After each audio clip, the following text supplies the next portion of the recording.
Well, thank you for joining me today. Again, my name is Heather James. I'm the owner of Monarch Dementia Caregiver Services, and today we're just going to talk about briefly what dementia is and what we can do after getting that diagnosis. If you have any questions at any time, feel free to throw those in the chat or unmute. So what I wanted to do really is to define what dementia is. And so I've got a couple of definitions here. One is from the APA and the NIA, and they're a little bit different, but saying the same thing. So the American Psychological Association says that it's a generalized pervasive deterioration of memory and at least one other cognitive function. And that one other can be something such as their language or executive function, just another area of the brain not functioning as well. And then the National Institute on Aging says it's a loss of cognitive function. Again, hitting on your thinking, remembering, reasoning, and behavior abilities to such an extent that it interferes with daily life activities and abilities.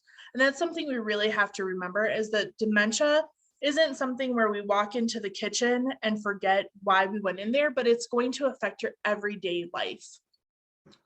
One of the number one risk factors for dementia is age. So as we age, we're all at a higher risk, but there's also family history and genetics that also can increase our risk. Also our environment and our lifestyle choices. Again, dementia is not a normal part of aging. Not everyone will have dementia as they age. Dementia, unfortunately, is progressive. So from beginning to end, it gets worse. And it's terminal. At this time, there's no cure. Although we're working really hard on that, it may not happen in our lifetime. And dementia is the sixth leading cause of death. It is behind heart disease and cancer, but again, the only one without a cure. And there's over 170 known causes of dementia.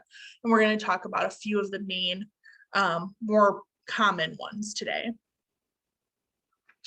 So some of those causes of dementia, and I'm going to back up just a little bit. Dementia is really an umbrella term. So you have dementia, and then all of the causes are underneath that. So we often hear dementia and Alzheimer's interchangeably used, and it's because Alzheimer's is the most common. So we see 60 to 80% of our cases with Alzheimer's disease. Mild cognitive impairment, there are stages of that where somebody may be just very at the brief stages of some memory impairments, but nothing severe enough. But that mild cognitive impairment can turn into Alzheimer's disease, but it doesn't always. So that may be the very first stage that someone gets diagnosed with. There's also vascular dementia, Lewy body, frontotemporal. You can have mixed dementias where you have a slew of them. You can have Parkinson's with dementia, Huntington's, Wernicke-Korsakoff, Creutzfeldt-Jakob syndrome, and many more. And some of those are including HIV, brain injuries, tumors, and so on. And then there's also reversible dementias, and that is you have one of these on the list and it mimics dementia. So you may have an infection or constipation or dehydration, or have taken too many medications, and you are now confused and you're having some of those mimics of dementia. Well, when these symptoms can be treated, they may be reversed and you may go back to normal. So these are just several medical ways that you can be treated and feel better. So some risk factors that you can change is that if you're using excess alcohol use, you may want to moderate your intake. Your blood pressure can be a risk factor, and it can also be a stroke risk factor. So making sure your blood pressure is in check, and our doctors are pretty good about checking that every time we go in. So if it's high, you definitely want to be asking questions and seeing what you can do to reduce that. Cholesterol levels can significantly increase your risk of developing vascular dementia. And so again, blood pressure, cholesterol, making sure at your lipid panels and labs that you're having those checked and asking questions with your physician. Depression, especially in men, can be an indicator that a person might develop Alzheimer's disease. But truly, if you have anxiety or depression, you want to have those treated anyways, so that you can have a clear brain and that that you're feeling well. And when we're feeling well, we think better. Diabetes is also a risk factor. High estrogen levels for women. Your homocysteine blood levels elevates the increase of dementia. Smoking can also, so again, if you can quit or reduce over time, and there's many aids to do that. And then socialization, if you're not socializing, that can be a risk factor as well. So we want to really encourage a lot of socialization and interaction with other people. So some dementia symptoms, these aren't all of them, and it doesn't go with every cause of dementia like we mentioned earlier, but there are some short-term memory loss, which is usually noticed. Difficulty tracking your personal items, so losing items frequently, not being able to track them later. Inability to manage finances, maybe you're paying your bills, maybe you're not paying your bills, maybe you're paying too much or too little, or paying to the wrong people. Unable or plan or prepare your meals. I had an individual, and I think we'll get to this in a little bit, she bought 15 heads of lettuce and thought that that's what she needed for her meals. Lack of self-motivation. Challenges with traveling outside of the home, easily getting lost or distracted, confused about where and where you're at. A difficulty thinking, reasoning, and learning new information. Increased anxiety and paranoia, suspicion with other people helping, confusion or denial of recent events. A lot of confusion on if something happened earlier in the day or recently. Unable to name or place familiar people, so forgetting, your family. Withdrawal from activities, hobbies, family gatherings, social events. This may be, I don't want people to notice that I'm unable to recall what's happening or that something's going on. I don't want them to notice. Or it may just be, again, I'm having challenges with leaving my home. And then there may be also changes in mood and personality. And this I've seen go many different ways. So just some real life examples of individuals I've met with. People have forgotten their family that visited earlier in the day or at all. One gentleman left his vehicle in the middle of an intersection and in front of the store doors, just left it, walked away. One lady, as I mentioned, purchased 15 heads of lettuce for her meal. On her grocery list, it said 1. Fear that neighbors are listening in on your conversations using your microwave or television. Paranoia that your family's stealing your money or moving your belongings when you can't find them. Using foul language or reverting back to native languages. I had an individual who spoke Spanish for most of her life, and she came back from Mexico, moved in with her family, and began speaking Spanish after speaking English for many years. And they didn't know Spanish and didn't know she had remembered any of it. And so they had to start learning Spanish to communicate with her because she no longer speak English. I'm gonna skip the next one. We already talked about it. Making purchases on credit cards for excessive amounts. Again, this is kind of where those scams fall into place too. So we really have to watch those financial billing statements. They may be wearing soiled clothing, and again, falling for scams. So these are just a few life examples. I know you both have tons more. I have more.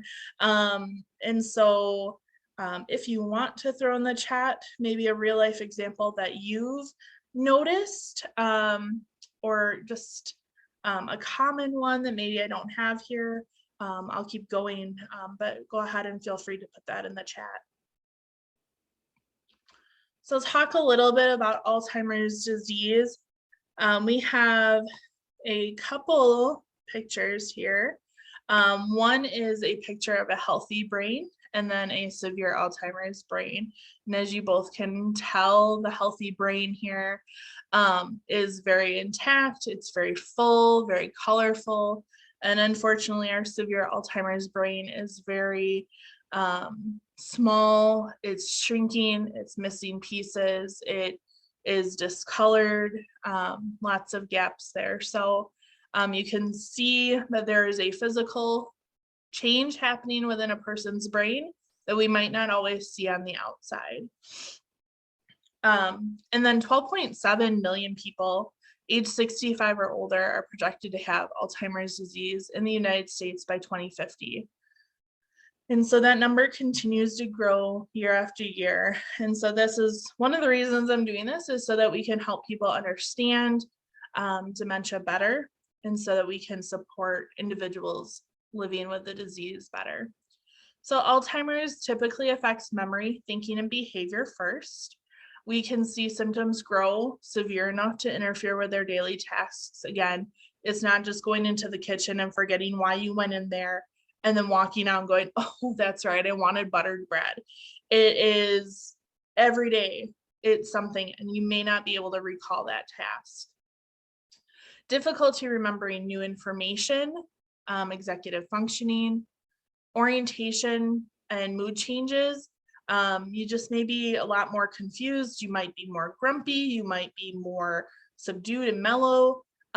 This can change, and typically the people around the person will notice this first, so friends, family, neighbors. Again, confusion about time, events, and place. Not sure things happened, or denial of events. Difficulty speaking, swallowing, and walking can occur, especially later in stages. And may find it hard to recognize that they have a problem. Again, it might be more obvious for someone else, and the person having these symptoms may, again, have some denial or confusion that they're not noticing these things, but someone else might. So early diagnosis and intervention methods can really help improve their quality of life. The sooner we can recognize some of these symptoms are occurring, we can get them connected with so many more resources and supports to be able to help them live in their homes longer and really enjoy life. And again, Alzheimer's disease, unfortunately, is irreversible and progressive at this stage. Hopefully someday there will be a cure. So I just have a couple screens here of statistics. An estimated 6.5 million Americans age 65 and older are living with Alzheimer's in 2022, and that is 73% are 75 and older. About 1 in 9 are older than 65. Almost 2/3 are women. Older Black Americans are about twice as likely to have Alzheimer's or other dementias as older whites. And there's a lot of research and support going into the Black Americans' health in regards to dementia and Alzheimer's. And then Hispanics are about 1.5 times as likely to have Alzheimer's or other dementias as older as whites as well. And then our local statistics here in South Dakota, about 18,000 people are 65 and older living with Alzheimer's. 6% of those are 45 and older, are more subjective cognitive decline. 19,000 family caregivers bear the burden of this disease, and that is about $341 million, the value of unpaid care that those family caregivers are giving. So kudos and thank you to those caregivers. We know it's a hard thing to do, is to provide all that care. About $182 million is the cost of Alzheimer's to the state Medicaid program. So this is individuals who are needing more care, where Medicaid is jumping in and helping pay for maybe long-term care placement. Again, most individuals with dementia will continue to live in their communities, and we encourage that as long as it's possible and safe. So we'll jump into Lewy body dementia. I'm not going to read all of this screen for you, but just so you know, it's also a degenerative condition. Again, no cure. It typically happens later in life, and it can be genetically a risk factor. It's the second most common cause of dementia, and it is common with Parkinson's. There are medications that can help moderate some of the symptoms, and there's medications that are more sensitive. So definitely be talking with a physician if you suspect Lewy body or you've been diagnosed with Lewy body. You want to make sure that you're on the right medications, and I've got a couple down below to watch for. But Lewy body, you have some memory loss, but then you have very clear days and clear moments. And so this can also come with some hallucinations and some sleep disruptions. So Lewy body can be really challenging for the person because sometimes they recognize that their hallucinations aren't real, and other times that they're very real. I had a gentleman who had a wife who had passed away several months prior, and he was telling everybody that she was still alive and that he was driving around with her, and that sometimes she was missing, and that he would call the cops or flag down people in the streets and say they stole her, they kidnapped her. And so not only is he internalizing some of these fears, he was also bringing some of those fears to the police and to his community. And so helping other people understand that he has this disease was the best thing for him, because then not everybody also panicked with him, but they were able to support him a little bit better. There's also frontotemporal degeneration, and it used to be known as Pick's disease. There's 3 different subtypes. And honestly, I think I've seen the behavioral variant more often. And this typically occurs between the ages of 40 and 60. So when people are still working, they haven't retired yet, they're in the prime of their life, they may have teenage sons and daughters, and they're not ready to retire yet. They still have all this life ahead of them that they were planning for. And there's a lot of behavior changes, and there are problems with speech sometimes. There's changes in their muscle and movement function, so not necessarily able to control everything. I've had a few people come to me, spouses of someone with FTD, and say, I want a divorce. They've gotten nasty. They don't have a filter anymore. I don't know what to do. And when they've learned that it was frontotemporal degeneration, they learn more about how that they could support their spouse, how they could communicate and understand that, again, this is a disease and not something that they're choosing to do or be. So the AFTD.org website has some great resources on that website. And so if you know somebody who is in the prime of their life, 40 to 60 years old, maybe younger, maybe older, who's having some really off behaviors, it could be FTD, but there could be something more medical going on too. So always refer back to that physician. Vascular dementia is typically a decline in thinking skills due to a block or reduced blood flow in the brain. So there's a reduce of oxygen and nutrients going to the brain. And this is really common with strokes. About 85% of strokes are due to a blockage in the brain, and these are called ischemic strokes. So these are common and sometimes can coexist with another dementia. It is the second most common after Alzheimer's disease, except I think I said Lewy body is the second most common. So I'm gonna have to do some work on that, my bad. But we also see memory loss possible here. Storing and retrieving information is more tricky. Again, more disorientation and confusion. Trouble speaking and understanding speech is really common here. And then some of those physical symptoms, headaches and numbness of one side. And that, again, will affect your balance and ability to walk. So who will get dementia?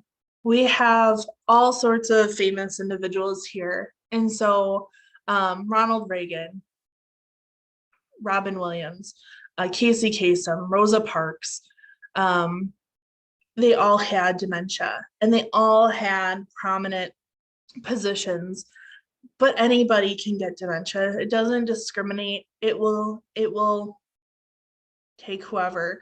Robin Williams, to his last days, was still acting, was still trying really hard to get through his Lewy body dementia without a proper diagnosis. So Ronald Reagan came out to the whole world and said, hey, this is what I'm dealing with, and was one of the first presidents to say, this is what I have. So anybody can have dementia.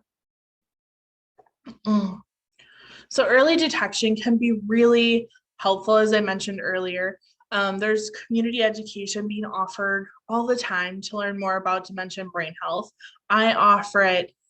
All sorts of associations offer it. Individuals on this call are offering it. So I just really want to say community education, number one, go get it. It's out there, it's free most of the times, and it's so readily accessible and available. Consulting businesses are available to provide education, support, and resources. Cognitive screenings are available for baseline, or, I'm just not sure why this is happening. Or, I really think it's something more. Those cognitive screenings can really help you to either feel at ease or have a little bit more evidence to take back to your doctor and say, look, this isn't just normal aging. This isn't just me feeling stressed out or tired. There's something maybe going on. Let's look at it. So cognitive screens can really range in time and cost, varying in location. There's free screens all around. So if you need help finding those screens, let me know. There's use of medications in the earlier stages that are more beneficial than the later stages. So sometimes knowing your diagnosis sooner can really be a benefit. And you can also plan for your life the earlier you know. And so if you know that you have a degenerative disease, you know that you can start planning for where you want to live and who you want to take care of you, and making sure that you have all of your paperwork in order, your advance directives, your long-term care plans, your insurance, your bank accounts, who you might want to help support you on your bank account. All those types of things can be done in those early stages. So what can you do? You can connect with me for ongoing support and resources. You can start doing regular physical activity. 30 minutes of walking a day is very helpful. Tons of research behind that. You can try a good diet. The Mediterranean, MIND, and keto diets are really research-based that improve brain health. And you can increase your turmeric, and I'm not even going to attempt to say the word. I'm horrible at it. You can have a heart-healthy lifestyle. Anything that's good for your heart is good for your brain. You can try mental stimulation. There is all sorts of things out there, from fidgets and books and music. The Resense box is a new box for individuals with dementia that has all sorts of fun things in them, and we'll talk about that in a little bit. Making sure that you're socializing. Doing art and music therapy can stimulate your senses and improve mood and behavior. And try and avoid the purchase of memory supplements. Prevagen, Nariva, they're expensive. They're like $70 a month, when you can invest in a really good pair of walking shoes and keep those and keep walking, which is more evidence research than those memory supplements. So if you suspect dementia, what do you do next? Well, like I said, you can get a cognitive screening and then share those results with a physician. You can schedule your appointment with your physician. Discuss memory concerns and try and have a timeline. When do these symptoms start? What do those symptoms look like, and how is it affecting their everyday life? And who else seeing it? You know, maybe if you've got more than one person noticing some of these symptoms, have everybody write something up. Rule out reversible dementias that can be treated like we talked about earlier. Advocate for yourself or your care recipient. Advocating, you know yourself or them best. So don't take no for an answer if you feel like it's really something that needs to be treated. Request specialists if necessary. If you feel that you're really getting nowhere with your primary care physician, which sometimes happens, ask for a specialist. Primary care physicians can complete screenings during their medical wellness checks, and this is paid by insurances, so make sure you're asking about those wellness checks. I offer cognitive screenings and support during your journey, resources, education, and training. So if at any point from memory loss to the end, I'm here to help support you. There's also diagnostic clinics around the state that can help support you, as well as help you plan for the future.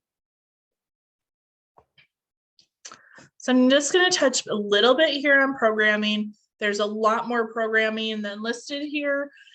So forgive me if I didn't incorporate them all. This webinar would be hours long. So first I'm going to talk about the Music and Memory program. This is an amazing program. I've seen it in use and it's just phenomenal. So Music and Memory is a evidence-based program where they give individuals a music player an hour's worth of memory. Music, I'm sorry. But it ties their music and memory together through emotions and personalized music. And so they go through an entire questionnaire with the individual who's going to receive the music and find out what music is meaningful to them, what brings back joyful memories, what gets their feet tapping and their fingers snapping and them smiling. And they put that music onto this music player and it brings them joy, enhances the quality of their life, helps to increase their communication, social engagement, restores their identity and personhood, offsets boredom, isolation, pain, and depression. And I've seen it in person work and it's just incredible. So music is highly valuable. And through the Music and Memory program, it's free. So South Dakota Foundation for Medical Care .org does have Music and Memory program, and it is also found in many of our long-term care placement facilities. Powerful Tools for Caregivers is taught throughout the state as well and the nation. It's a 6-week, 90-minute workshop for caregivers to develop self-care tools to reduce their stress. It changes their negative self-talk, helps them communicate with others more effectively, manages their emotions, and helps them to make really tough caregiving decisions. This program gives them I statements and just different ways to interact with people. And so Powerful Tools, I've taught this class several times. I'm no longer teaching it, but it's such a valuable course. And every caregiver who's walked out of that course has just been so thankful. But you can find a class near you at the website here listed below. Dementia Friends USA is a class that you can learn 5 key messages: what it's like to live with dementia, the most common forms, and how to communicate with somebody with dementia. And this program started over in the UK. It's been brought to the USA. It's not fully functioning yet in South Dakota, but stay tuned because I don't think it'll take very long for us to get this going. As I mentioned earlier, the Resense memory box, it is full of tactile activities for dexterity and repetitive actions. So they've got poppets in there, rolling yarn, some color and shape coding through a deck of cards. They have lotion and balms for essential oils, for sensory stimulation. They've got adult coloring activities for meditative qualities. They've got a coloring book and I believe colored pencils. There's some music therapy in this box, crossword and word search puzzles, And they're just looking to help improve brain health, exercise senses, and elicit long-lasting memories. So there's a lot of conversation that can be had with the items in these boxes. Luke Gilligan and Ethan David are two young college students out in Pittsburgh, and they have been given this opportunity to start this program. And Monarch Dementia Caregiver Services is also offering a discount for these boxes. So if you or someone you know would like one of these boxes, talk with me later and I can help you get that discount. There are also memory cafes throughout the world. And a memory cafe is basically what it sounds like. It's a social engagement activity for care partners and care recipients. And they come together to both the care recipient and the caregiver with others like them, and they get together for different activities and different themed hours, and they just have a really great time. Sometimes there's refreshments, sometimes there's speakers, and we are so happy and so lucky to say that the Black Hills Memory Cafe is starting in July. Yay! So that will be at the Minaloosahan, said it wrong, Rachel, Senior Center in Rapid City in July. So mark your calendars. Rachel, how do you say it? You said it right, Minaloosahan. Oh, good. Thank you. You didn't trust yourself, so you made kind of a break there, but no, Minaloosahan. Good, thank you. You bet. And then we have caregiver support programs. Again, this is not a full listing. There are so many caregiver support groups going on across our state, and we are so lucky and so blessed. These are just a few that I found through the Alzheimer's Association. Countryside Memory Center does a few. Active Generations down in Sioux Falls does some. So if you are looking for a caregiver support program that is not listed here, please let me know. I'm sure there is one closer to you. So, and if not, maybe we'll start something up soon. So please let me know. And then we just have some local support. So this is really geared towards more for peer, but there is a lot more that we can offer. So if you need another support that's not listed here, everyone will get a copy of this presentation. So you'll have these phone numbers at your hands when you need them. And then just so people know, there are grants available through the states. There's a National Family Caregiver Support Program and an Alzheimer's Family and Caregiver Support Program. So if you are looking for financial assistance in helping pay for your in-home care, or maybe you need a ramp or a handguard or a shower chair, these may be options for you. And typically you would be able to reach out to like Dakota at Home or the state to see if you qualify. There's also supportive home care, DHS long-term services. Again, these resources are phenomenal. So if you are looking for more supporting care in your home, these may be great ways to get that. And just a couple more resources. Monarch Dementia Caregiver Services, the Alzheimer's Association, South Dakota chapter, and Countryside Memory Center. And if you're looking to make a referral, this is how you can do it. You can reach me at 262-358-3950 or email. I'm also on my websites here. I'm on Facebook, Instagram, and YouTube. So there's different ways to connect there, more active on social media outlets. But we can help with a lot of different things. Again, maintaining your independence in your home and in the community, finding services to help you remain in your home safely, supporting your plans for your future housing and care needs, referrals for public benefits. So if you just don't know where to go for Medicaid or Medicare or your long-term care needs, we can help connect you with those. If you need help connecting with different aging services, maybe you need a meal for lunch. Maybe you're struggling with having a nutritious meal, we can help connect you with Meals on Wheels. If you're needing caregiving needs, you've got memory loss concerns or dementia concerns, we can help with that. We can also do business and organization training. So I'm going to go ahead and double check the chat. You guys are quiet. I don't see anything there.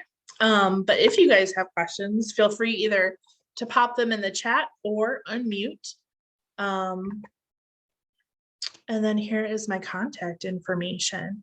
So I think what I'll do is I'll stop recording and I'll stop sharing.